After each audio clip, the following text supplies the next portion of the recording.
So this is the build I beat the final boss in Black Myth WuKong with, in particular the Great Sage's Broken Shell. Not only did I beat him really easily using this build that I know. And I did this Spellbinder build, and I'll play the video of me taking him on in just a sec. First try, obliterate him. So I'll run through the build and why you don't need to be that high level. So ignore my level here.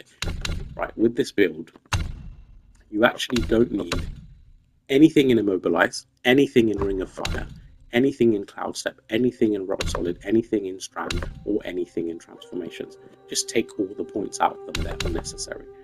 The only thing you need maxed out is Spellbinder. So max out Spellbinder, and then max out Smash Stance, because heavy and charge attacks are very important, and then these as well, and then Foundation, stick as much as you can. This is what I had. Then here's my equipment.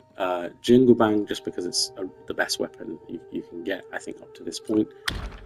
Vessel, I'm using Weaver's Needle just for the extra critical hit and critical damage, although no, I don't actually use this item, I just like the passive effect. And here is where it gets juicy. Let me just change these. So the actual armor itself, I'm using Headgear Bull King's Mask, grants moderate focus upon taking damage and increases your defense when taking damage. Great, it's really tanky, a lot of defense. Same with Bull King's Shen armor, just again, it's really high defense. I only have 2 pieces, so I'm using the 2 pieces.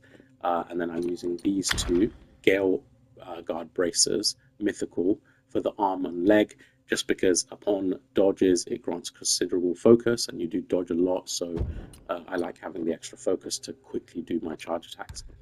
Now here's where it gets really interesting. So Spellbinder, the way it works, you use Spellbinder, you can't use any more spells. But what it does is it converts your mana into additional attack. So before you use Spellbinder, you just want as high mana as possible. I already have high mana, but there are things you can do to increase your mana even more. Firstly, equip this, Gore Eye Taoist. Now that considerably increases your maximum mana as the passive effect. You're not going to use these, you just want the passive effect. This Thunder Flame Seal considerably increases your maximum mana.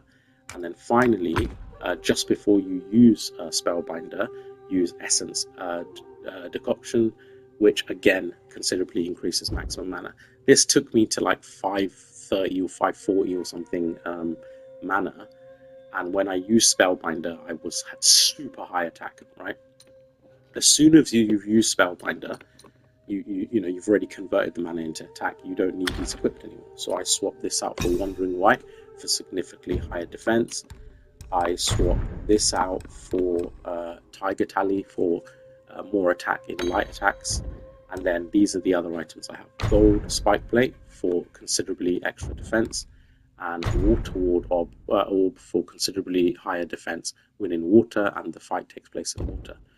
And that's it. And basically, when you use Spellbinder and then you switch these back out, you will do super high damage. And as you'll see from the video I played, my first try I beat him, just by doing charge attacks, and I only needed a few dodges, but I was doing so much damage that it wasn't, it was a bit of a cakewalk. Anyway, I'll play the video and let me know.